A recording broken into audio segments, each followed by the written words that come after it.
హైదరాబాద్ నగరంలో ఒక దారుణం చోటు చేసుకుంది. అసలు బోనాల పండుగలో అమ్మవారి ఆలయాలు ముస్తాబవుతుంటే బంజారాహిల్స్ రోడ్ నెంబర్ 12లో ఒక బోనాలు పండగ అయిన మరుసటి రోజే ఆ ఆలయాన్ని నీలమట్టం చేసి గవర్నమెంట్ ల్యాండ్ అని చెప్పేసి ఎంఆర్ఓ సమక్షంలోనే ఇక్కడ నీలమట్టం చేయడం జరిగింది. అసలు ఏం జరిగింది? స్థానికులు రెగ్యులర్గా పూజలు చేసే మహిళలు మనతో పాటు ఉన్నారు, మాట్లాడదాం. నమస్తే అమ్మ, అసలు ఏం జరిగింది?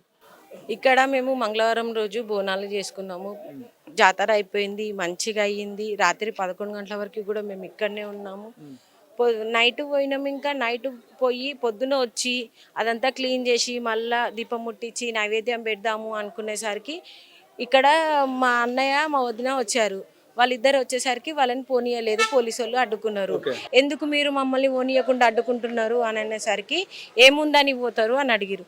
అంటే లేదు, గుడి ఉంది లోపల, గుడికి మేము చేయడానికి పోతున్నాము, దీపం ముట్టియడానికి పోతున్నాము అంటే లేదు లేదు పోవద్దు అన్నారు. పోవద్దు అని చెప్పేసి ఎలగొట్టేసినారు. ఎలగొట్టేసిన తర్వాత మా మర్ది ఇంకో ఆయన ఉండి వెనక నుంచి పోయి వీడియో తీసుకొని వచ్చినాడు. వచ్చేసరికి మొత్తం గుడి మొత్తం గులిపోయింది. అర్ధరాత్రిలో గులగొట్టేసిరు. అర్ధరాత్రి గవర్నమెంట్ అర్ధరాత్రిలో పనిచేస్తుందండి? గవర్నమెంట్ అయినా అర్ధరాత్రిలో పనిచేస్తుందా? మనం దేనికైనా పోయినప్పుడు ఈ టైమింగ్ ఉంది, అది ఉంది అని మాట్లాడతారు. వాళ్ళు నైట్లో చేయడానికి మాత్రం వాళ్ళకి ఏ టైమింగ్ ఉండదా? అది అయిపోయింది. మేము న్యాయం కోసానికి ఎక్కడ చేయాలి ఏంది అన్నప్పుడు మన పోలీస్ సార్ గారు వచ్చారు, లోపలికి మాట్లాడిరు. మీకు న్యాయం జరుగుతుంది, కేసు రాయండి, రండి అని తీసుకెళ్ళిరు. నమ్మిచ్చి తీసుకెళ్ళిరు. మా జెంట్స్ అందరూ పోయినారు. అందరూ పోయేసరికి వాళ్ళని లోపలేసి బయట లాకేయడం ఏ మాత్రం న్యాయం అండి? అసలు ఎప్పటి నుంచి మీరు పూజలు చేస్తున్నారు ఈ ఆలయంలో? పూజలు చేయబట్టి 80 ఏండ్లండి. మేము కాదు, మా తాత వాళ్ళ తాత ఇక్కడ పూజ చేస్తూ 80 సంవత్సరాల నుంచి. కాకపోతే అప్పుడు గుడి చిన్నగుండే, పోవడానికి ఏమి లేకుండే. ఈ ఇల్లు ఒక్క ఇల్లు లేదు, ఏమీ లేదు. ఎమ్మెల్యే కాలనీ అని ఇప్పుడు కాలనీ అయిన తర్వాత పేరు వచ్చింది. అంతకుముందుకు ఎమ్మెల్యే కాలనీ అనకపోతుండే. మేము బలరన్ మేపుతుండే. ఇక్కడ బలరన్ మేపేటప్పుడు మాది మేము పిలుచుకునే ఏరియా గుంతలు అని పిలుచుకుంటుండే. ఎందుకంటే అన్ని గుంతలే, పెద్ద పెద్ద గుంతలు. ఇప్పుడు కూడా మీరు పోతే అమ్మవారి ముంగట ఇంత పెద్ద గుంత ఉంటుందండి, ఇంత పెద్ద గుంత ఉంటుంది.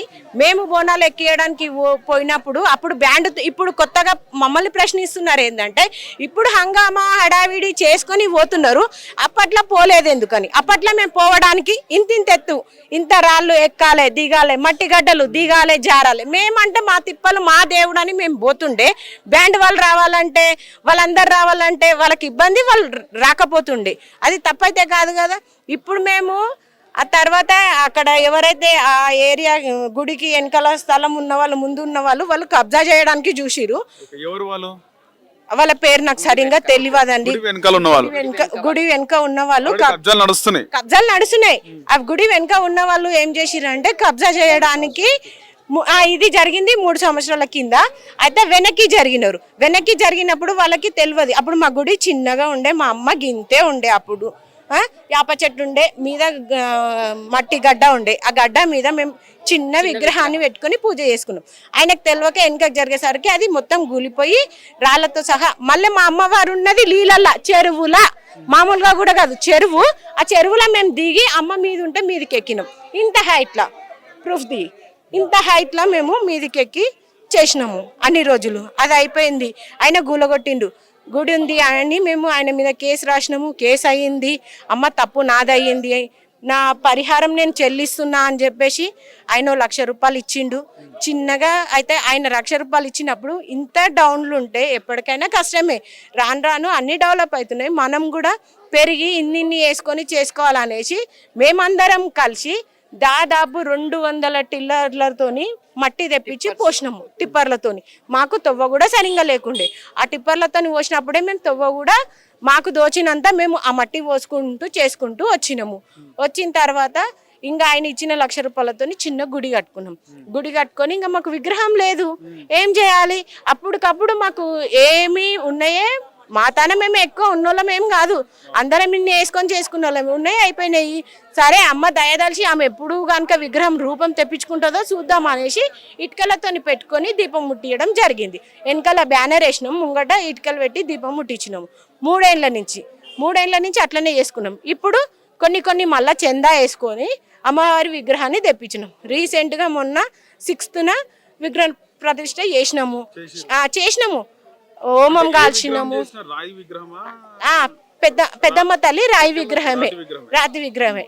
అది చేసినాము, పూజలు చేసినాము, హోమాలు చేసినాము, శాంతిలు చేసినాము, బోనాలు అయినాయి. వారం వారం బోనాలు అవుతూనే ఉన్నాయి. మామూలుగా ముందు ఇట్లా ఉండే మా తాతల నాటి దేవుడు. తర్వాత చూపి మనం చేసినవి కూడా అది అయిపోయింది. అది అయిపోయినాక మొన్న మంగళవారం రోజు ఇవన్నీ చేసిన తర్వాత నైట్లో వచ్చి కూలగొట్టేసినారు. కూలగొట్టేసి మమ్మల్ని ఆ రోజు వచ్చినాం కదా, మంగళవారం అయింది. బుధవారం రోజు వచ్చినాక పోలీసు వాళ్ళు వీళ్ళందరూ ఏం చేసిరంటే నమ్మించి మా మగవాళ్ళని అందరినీ పోలీస్ స్టేషన్కి తీసుకుపోయి పోలీస్ స్టేషన్ అరెస్ట్ చేసి మమ్మల్ని ఆడోళ్ళని ఇక్కడ కూర్చోబెట్టి భయపెట్టియడం. మీరు పోకపోతే మీ మీద కేసు అవుతుంది, మీరు ఎందుకుంటున్నారు ఈడ, మీరు కోట్ల చుట్టూ తిరుగుతారా, కొట్లాడతారా అని చెప్పి బెదిరించినారు. మేము బయట లోపల 3 ఆడోళ్ళు ఉండే, బయట 4 ఆడోళ్ళు ఉండే. తర్వాత ఇట్లా అనేసరికి మేమేం చేసినాము, ఇంకా మా ఇంటి దగ్గర ఉన్న ఆడోళ్ళకి అందరికీ ఇన్ఫర్మేషన్ ఇచ్చి పిలిపిస్తే, ఇంకో మీకు చెప్తే అర్థమవుతలేదా, పొమ్మని చెప్తే మీరు ఈయనే ఉండి ఇంకా మెజారిటీని పెంచుతున్నారు ఎందుకు అని అడిగినారు. అది ఆ రోజు అంతా నైట్ అట్లా అయిపోయింది. నిన్న పొద్దున మొన్న నైట్ మా వాళ్ళని అందరిని వదిలేసి ఎంఆర్ఓ ఆఫీస్కి రండి మాట్లాడుకుందామా అని ఎంఆర్ఓ మేడం గారు చెప్పినప్పుడు మేము ఎంఆర్ఓ మేడం దగ్గరికి పోయినాము. ఎంఆర్ఓ మేడం దగ్గరికి మేము పోయి ఆడ లేదు అన్నప్పుడు ఫోన్ చేసినప్పుడు మరి ఎంఆర్ఓ మేడం గారు ఇక్కడనే లోపల ఉన్నారు.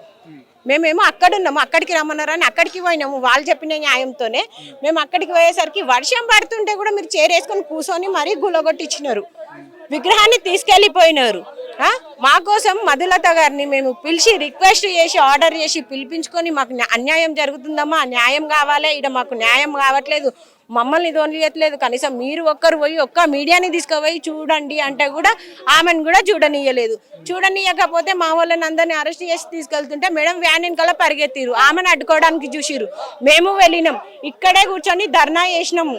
నిన్న వర్షంలో అంతా ధర్నా చేసిన అక్కడ ఎంఆర్ఓ మేడం ఇక్కడ లేను అని ఇక్కడనే కూర్చొని మళ్ళా ఇది ఏమి కలెక్టర్ ఆఫీస్కి పోమంటే కలెక్టర్ ఆఫీస్ గారు మాకు 3 గంటలకే అపాయింట్మెంట్ ఇచ్చారు. అపాయింట్మెంట్ ఇచ్చినప్పుడు మేము 5 minutes ముందే ఉన్నప్పుడు మరి మాట్లాడాలి కదండి. అపాయింట్మెంట్ తీసుకున్నప్పుడు మాట్లాడాలి కదా. ఎంఆర్ఓ నుంచి ఫోన్ పోగానే వాళ్ళు కూడా మాట చేంజ్ చేసేసారు. వీళ్ళు లింక్ అయిపోయి మేడం లేరు ఇంకా అని చెప్పేసి అని అక్కడ అది చెప్పి ఇక్కడ ఇవి తీసుకోయారు. మా విగ్రహం ఎట్లా ఉండే అట్లనే మా అమ్మని తీసుకురావాలి, మా గుడి ఎట్లా ఉండే అట్లా కట్టించి ఇవ్వాలి.